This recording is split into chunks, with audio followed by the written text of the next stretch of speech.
From WDWNT, the worldwide leader in Disney Parks news, this is ParksCenter.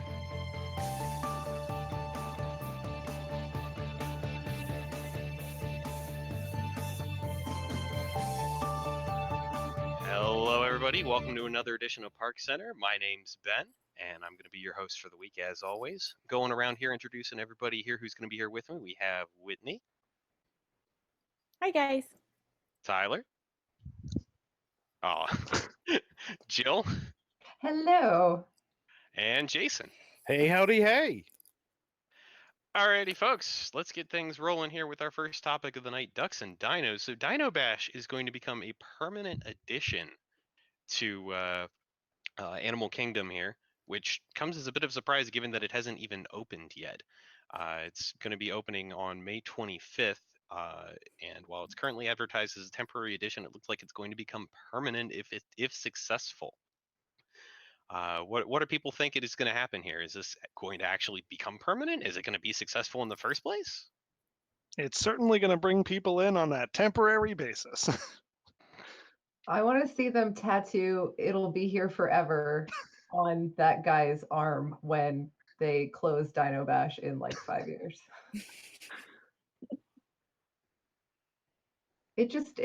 I mean, here's the problem is DINO-BASH isn't really all that much. It's a dance party and a bunch of meet and greets and a bunch of new signage in Dinoland. So, I guess it could stay forever because it's not that much to keep. It's almost like it's a bunch of stuff they could put together as soon as possible because the 20th just happened. And it's not even in time for the 20th. Yeah, I was actually kind of disappointed that it didn't start on the 20th, but there's actually quite a bit of things that are not starting on the 20th. They're starting at the end of May. But I think DINO-BASH, it's interesting that they say this is going to be permanent before it's open and before they've gotten any feedback on it, simply because usually what happens is towards the end of the limited time, then they come out with a big announcement that says, due to popular demand, DINO-BASH will continue. And they kind of get a second, press boost from that extension. That's their normal mode of doing these things. So it's actually very surprising that they're saying it's permanent before, people have had a chance to say, this thing is terrible, I wouldn't come to it. So that's the surprise. I think it's a good addition to Dinoland. I think they're realizing that with the lackluster experiences that people have been having on the Sunset Safari, that they need more nighttime things because, you've got Pandora, you've got Everest, and then you've got these other lackluster things, which are the Safari and Rivers of Light. So there needs to be more draws to keep people in that park, especially when they stay open till like 10:30 at night, like they did this past weekend. I think you kind of hit the nail on the head with it, saying that this is going to be a permanent addition is usually their way of drawing attention back to the story. I think the problem here is that they need more attention drawn to the story. Like, it's gotten no press or anything at this point. Well, it's been overshadowed by 20th anniversary stuff. Right. I mean, they didn't even really mention it at the 20th anniversary, which I think it's just like two different sets of people not communicating about this thing.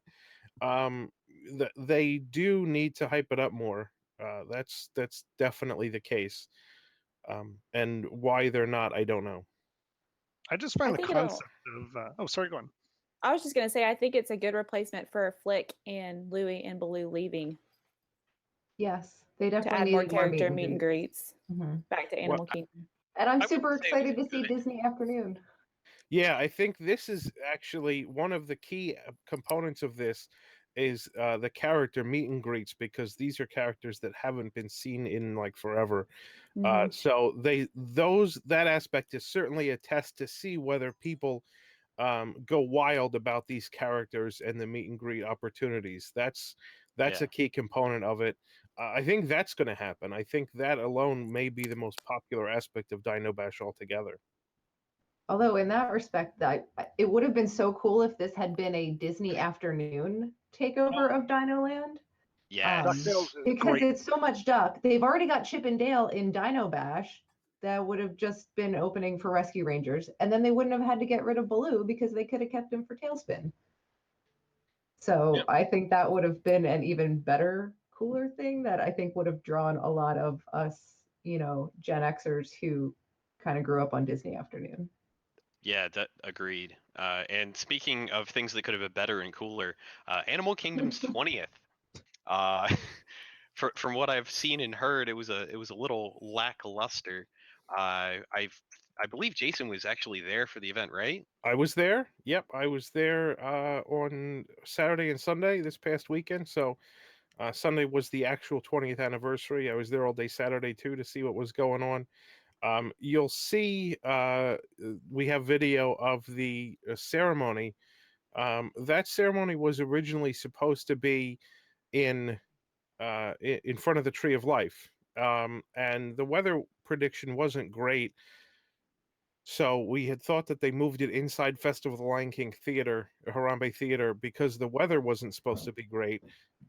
It turns out that I heard later that the reason they moved it inside was because they couldn't get the audio working properly in front of the Tree of Life. But they had a Tree of Life stage with a logo on it set up there that people generally used as a photo op instead of a stage for the presentation. But the presentation was kind of what I expected. It certainly isn't as big of a deal as they make at Epcot. They had some of the performers and characters come out and dance a little bit to some music for a few minutes. Joe Rohde gave a bit of a speech. The VP of the park gave a bit of a speech. And that was about it. So it wasn't a big deal. They were actually telling people that it was canceled altogether because they knew the capacity. So there was 4 sections in Harambe Theater. One section was closed because that was the back of the stage. Another section, the section directly across from that, was all media. And then another section was all the D23 people that paid $20 or more a pop to have a reserved place for this presentation. So that's the seating across from where the video is being taken. And then the side where we're taking the video from is all people. There's probably only about 250 or 300 of the public that they let in. So this Wow. this ceremony started at 10:30. We got in line at probably, I want to say, 8:30, maybe 9 o'clock. And were some of the last people that fit in. So they were telling everyone that it was canceled basically because they knew there was no capacity for it. But it worked out really well in terms of when they scheduled it, because in the past this used to be right at Park Open. Park Open on Sunday at 9 o'clock. We actually got in the turnstiles probably around 8:30, but the scheduling worked out well because it gave us time to go get in line for merchandise and then still make it over to Harambe Theater in time. And the merchandise line was super spectacular. They had prints, Joe Rohde prints that you could get them to sign. And what they did was, if you bought a Joe Rohde print, they gave you a wristband with a number on it. And Joe was there signing between 1 and 4 p.m. And so when you came back anytime between 1 and 4 p.m. and showed them your wristband, they let you in front of everybody else in line. So it was kind of like a fast pass for Joe Rohde, which was a great idea. Cool. It worked out so well because people waited in line. Like if you weren't there at 7:30 and hopped in line to get in the turnstiles, you waited in line several hours to buy these prints if they weren't sold out by then. So have to wait in line again to get Joe to sign them was something that most people were not looking forward to. But their merchandising team there was super amazing, set all this up, and it worked out really, really well. We had lunch at Tiffin's. We didn't get over there till like 2:30, and we hopped right in line. We were the next people that went up to see Joe, and we got him to sign it, and we got some pictures, and we're done. So I love the picture of Tom and Joe. Do you think that the merchandise better celebrated it than activities in the park? The merchandise wasn't great. I don't know that the logo was super great. I didn't necessarily like the shirts. Like there was an "I was there" shirt, but didn't say I was there. I it saw had that the on the date website. on it. They didn't say Yeah. it. So Yeah. and almost everything was released before the actual anniversary. So I wasn't a big fan of them. Of course, I bought most of it, but I wasn't a huge fan. Yeah, we're kind of the target market there. But anyhow, moving on from that, from something with a capacity of around 500 to a capacity of potentially just one, Disney patented this past week some technology to transform individual rooms into immersive shows, as it's described. And looking at some of the figures here, it definitely looks like it could be like an in-hotel room experience where like this is part of maybe this is part of what's coming in Galaxy's Star Wars Edge, land. man. Maybe this is Yep. coming for something we don't even know about yet. What are people thinking this is going to be used for? Because it's a patent. It's kind of vague. Yeah. Based- Galaxies. Yeah. Go ahead, Jay. Based on that picture that you just showed, it looks like when you bring your kids and take them Yeah. out of school, they're going to be doing schoolwork in the hotel room.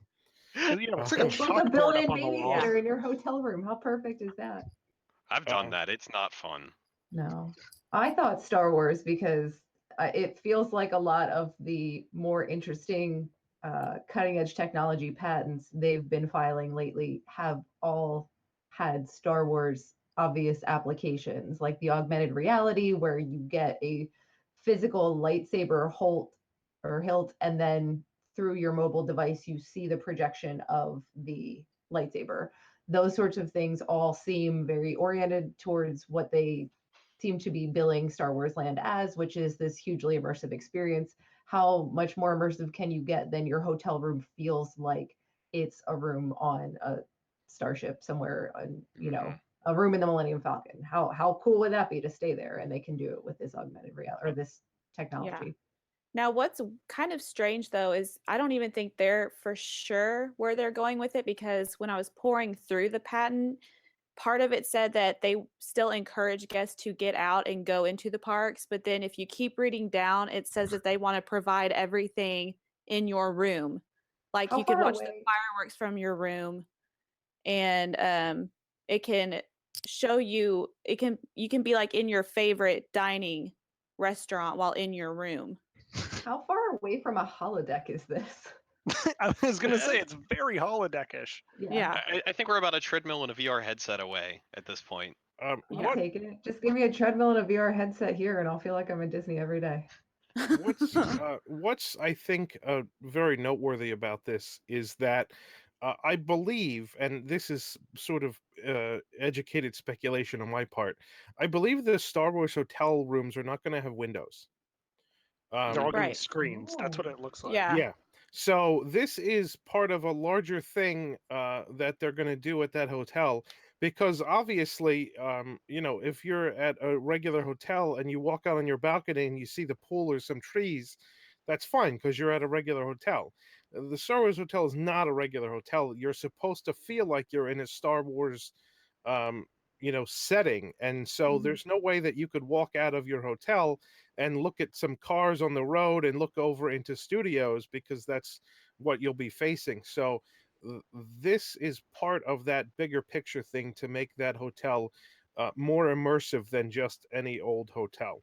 It sounds like we're getting into like a Black Mirror kind of episode where just like the hotel tries to take over or something. No, because imagine waking up and there's like Darth Vader on the wall, like looking at you through a window. That'd be a great You'd be wake up awake. That call. would be awesome. Yeah, that would be great. Like, you don't That get would be Mickey to so call your cool. phone, you get Darth Vader to show up in your room and swing a lightsaber at you. Yeah.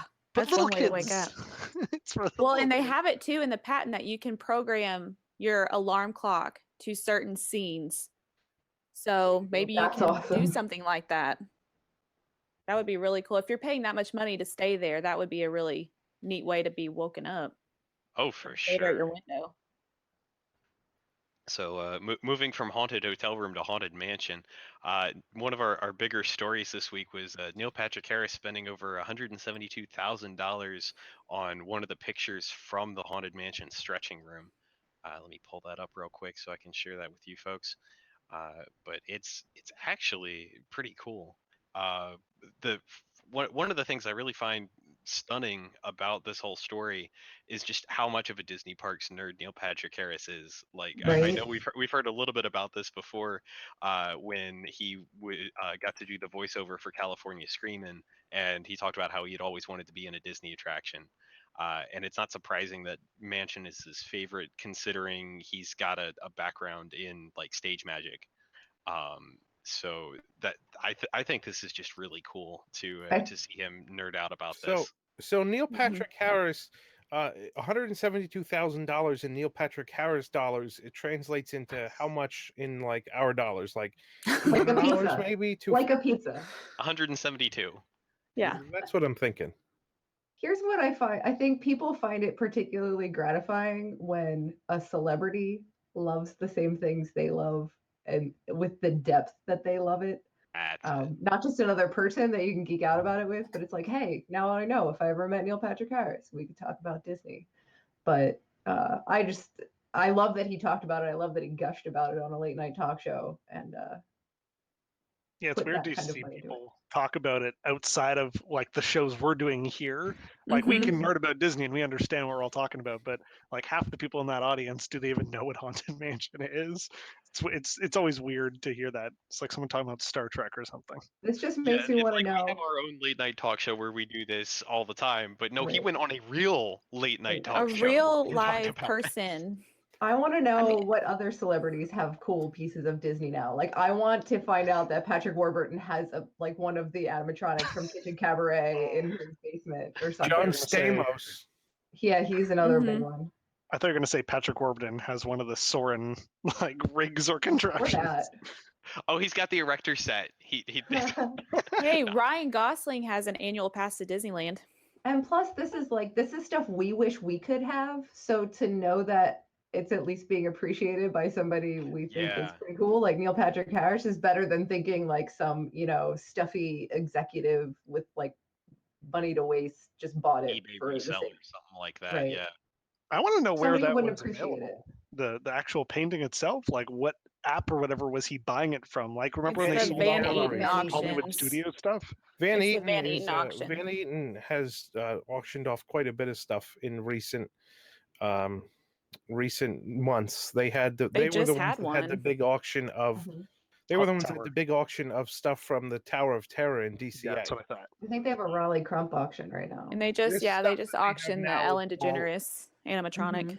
Yep, and this stuff is all Raleigh Crump personal items that they're auctioning now. So yeah, they're kind of the go-to auction house in California. All right. So moving on from there into bad name. So the Pixar Pal Around. This is the name. That's what I said. This is the name for Mickey's Fun Wheel now. We're calling it the Pixar Pal Around. No one's why gonna we're call doing it that. this? They're I gonna don't call know it the why we're Pixar doing Pal. Because it needs to be Pixar now. I mean, fine, call it understand. Pixar Obvious. something, but Call The it the Pal Pixar Around? Fun Wheel. right? Yeah. But Mickey mean- Mouse is on it. It doesn't No, they matter. took him Pixar's off. on They the took Nothing Mickey off. matters. Mickey came Here's- off, and they're putting the Lexo ball on, right? No, Mickey's staying on. Oh, Oh, I Mark's saw a also picture in today the where he loop. was off of it. He's off of it in a lot of the concept art. If you look at the Pixar Pier concept art, Mickey's not on it in most of the concept art. But I think there was such an outrage from people that they were going to take Mickey off of it that they had to leave him on. And So then if they they're put gonna them in a keep him weird on- position because it's Pixar Pier, but Mickey's on it. It's just all So if around they're going to keep dumb. him on, why not just keep the name? I don't know. That's just all around dumb. Doesn't Mickey's head need to stay on there for World of Color projections? Not really. That's Oh. not a huge part of the show. In fact, I mean, the Fun Wheel's in the show lighting wise, but there's not really any projection specifically on his face. What about the app that like there was an app where you could control the lights Yeah, on you the still wheel can. if you were good at it? You can still do that? That's still there. That's still there. We did that last month when we were there. I feel like they're like trying super hard with the way they're naming things to like cram it down your throat that Pixar characters are your friends. Yep. Like Mhm. they have to like really insist on it because otherwise you don't feel it. because pal around means because the front is going to be like one character and the other side of the gondola is always going to be like their best friend, like Mater and Lightning, and then like Hector and Miguel. Like it's supposed to evoke like a friendship sort of thing on the actual artwork. Whatever. yes. I mean, It's They're still a gonna stupid change it name. again in 10 years from now. They're gonna replace all of the pier with the next property that comes along. 20th Century Fox Pier. just have like Alien Homer's and head in the middle of That would be the horrible. Paradise Pier was quite fine. I mean, what are they going to do with the Paradise Pier Hotel now? right? Pixar Pier. Pixar Pier Hotel. But I don't think it is. Is it staying Paradise Pier? I believe so. I don't think they Because- fully thought this through. They didn't. It's clear that they didn't. Because I think, like, the terraced viewing area for World of Color is still going to be called Paradise Gardens. So it's kind of half. They kind of Half-baked. It's almost like how we have like Donald Duck in like Dinorama. Like it sounds like they didn't have it There's at completely least a planned out. connection there. No, it's like Ducks half are kind dinos of and half understand ducks. that one though. Ducks are legitimately evolved from dinosaurs. Yeah. And Donald has had a huge presence in Animal Kingdom since the beginning. Hey, just But- because science says it's okay doesn't mean it's a terrible plot excuse. Moving on into other Disney accidents this week. My Disney experience had a bit of an issue earlier this week. Walt Disney World today tweeted out that it was currently experiencing a temporary system downtime that was preventing people from doing fast pass selections and dining, and as well as booking trips on the website. This was a bit much. If I remember right, this came out right around the same time that they announced the dining discounts. Is that right? Yep. Yep. So I think free dining crashed all their systems. Which, But it's not like their systems are that great to begin with. That Yeah, it's glowing- not. no, their systems are certainly problematic, but the problem is they should have easily seen this coming, Uh-huh. and somehow did a tiered strategy for booking for free dining or whatever. I mean, DVC had this problem years ago when they would open the booking for the member cruises all at once, and their systems went down. And that was only, the cruises are only like 2,500 staterooms. So, Disney should have absolutely seen this coming and had plans in place to mitigate it. But no, the system just went down, which means not only could you not book free dining, but you couldn't redeem a fast pass if you were in the park. Oh gosh, this hit the redemption system. I thought this was just the Oh my fast gosh. pass booking. It wasn't Um, even just the app that had trouble though, because people Mhm. couldn't even call. No, you couldn't book People- anything on the website or whatever. Yeah. I don't know for sure that the fast pass system went down in the parks, but it does on occasion. So it wouldn't surprise me if it did. What do they do in those situations? I don't know for sure. Usually they just let that fast pass be active for the rest of the day. It's almost like they should have paper fast passes. Well, so the Yeah. app, if the What a app cutting goes edge idea. offline, right? So, like, for instance, if the app goes offline, your fast passes are still stored locally on your phone so that you could show it to them. They can't scan it. They can't scan your Magic Band, but you could show them the app on the phone with the fast pass in it. Do they use Well- the same thing on the kiosks though? Like when you go to a fast pass kiosk in Yeah. the park, if the app and the website don't work, the kiosk kiosks doesn't aren't work going to work either. either, right? Nope, that's correct. Yeah. The problem here is if they're moving more and more things to My Disney Experience, they can't have this happen. If Nope. they're No, expecting you to be able especially to with the open room your keys. Yeah. exactly. They can't Oh, have that's the. Gosh, can you imagine if you're depending on the Oh. app for your room key and then the app crashes, like Right. you can't get in your room? Well, that's why you. They've That's why. They've got That's to why work out all their bugs or before if they keep they adding start things doing to the park app. tickets. Yep. the room key was only always ever advertised as an alternative way to open your room. Right, but if you left your Magic Band at home because oh, I can just open the door with Right. the app, Yeah, and then you very go to true. open your door. Or you're there's gonna be been fine. times where I've actually left my Magic Band in my room and had to go back. Yep. Right. I don't know. I love how they put like the glowing icon on there. It's like the Disney version of the Red Ring of Death.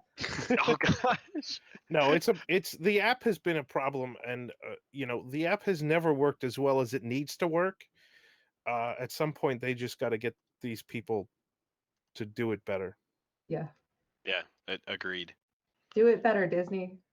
Or get more But they're servers. going to do it cheaper because money. Moving into our last topic, also about money, Disney trying to get more of your money for various random dessert items in this week's feed. What do people want to talk about with this? Because we've got a lot of them. I'm I'd so like to talk happy we about- don't have pink things to There's talk no about. Millennial Peak. I was I'd going like to to say talk- that. We covered Ben, all I'd like to talk about the desert scene in Horizons because you talking about deserts galore. Oh, did I do? Oh gosh. I'm very happy to see Olivia's is still serving very good food. I feel like that's one of those hidden gems at Disney that most people don't realize, and because it's on a DVC resort, they don't kind of even think about the opportunity to go to. But that place has classically or consistently had good food over the years, and I'm glad to see that. Like unlike some other restaurants in Disney, they haven't gone downhill.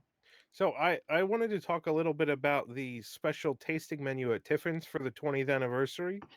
Oh right, yeah. I We don't ate even at have Tiffin's. this. We ate at Tiffin's on Sunday, and they had a special menu, which was reasonable.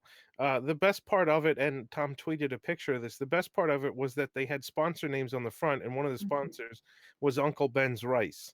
Mhm. So you go to this signature dining location where your entrees are $40 to $50, and you're just eating Uncle Ben's rice. I mean, it's fine Correct to me if I'm do wrong, that. but It's another the way thing it's prepared. altogether to tell you that that's what they're serving you for $50. wasn't But- one of the sponsors on that menu also Universal?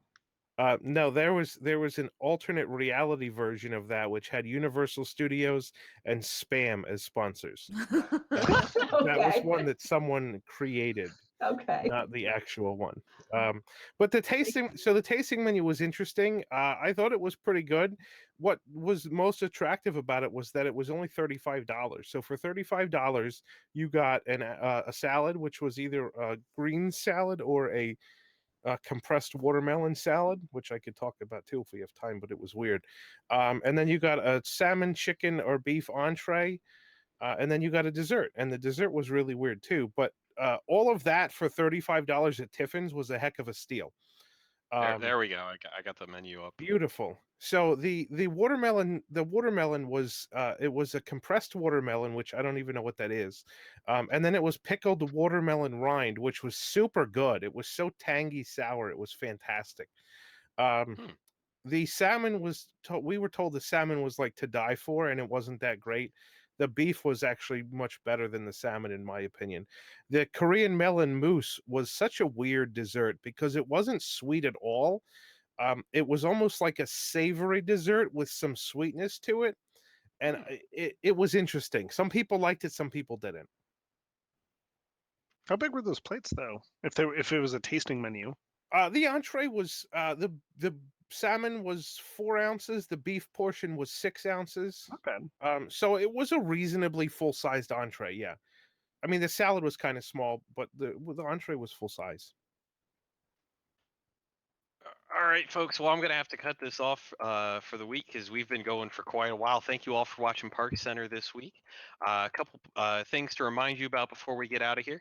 Thursday, April 26th at 7 p.m. That's going to be tomorrow if you're watching this live, or today if you're watching it the day after. We're going to be having live travel tips Q&A with our travel agent sponsor, Small World Big Fun. We'll have Disney travel experts on to answer your questions about vacation planning, the Disney destinations anywhere in the world. So not just Disney World. There's a whole bunch of other stuff out there. Monday, April 30th at 11 p.m., we're going to be having See Ya Real Late with Tom Corliss, our late night talk show I alluded to earlier. May 5th is Hollywood Studios Appreciation Day. Registration is still open for that. Check the link in the description or go to events.wdwnt.com for more information on that. May 7th, you can catch Tyler again on a special edition of Ride Rehab talking about Guardians of the Galaxy. And you can catch us again next week with another episode of ParksCenter. But coming up right now, if you're watching live, is going to be a special WDWNT live chat with Tom about his most recent trip to Tokyo. So thank you folks for joining us, and we'll see you all next week.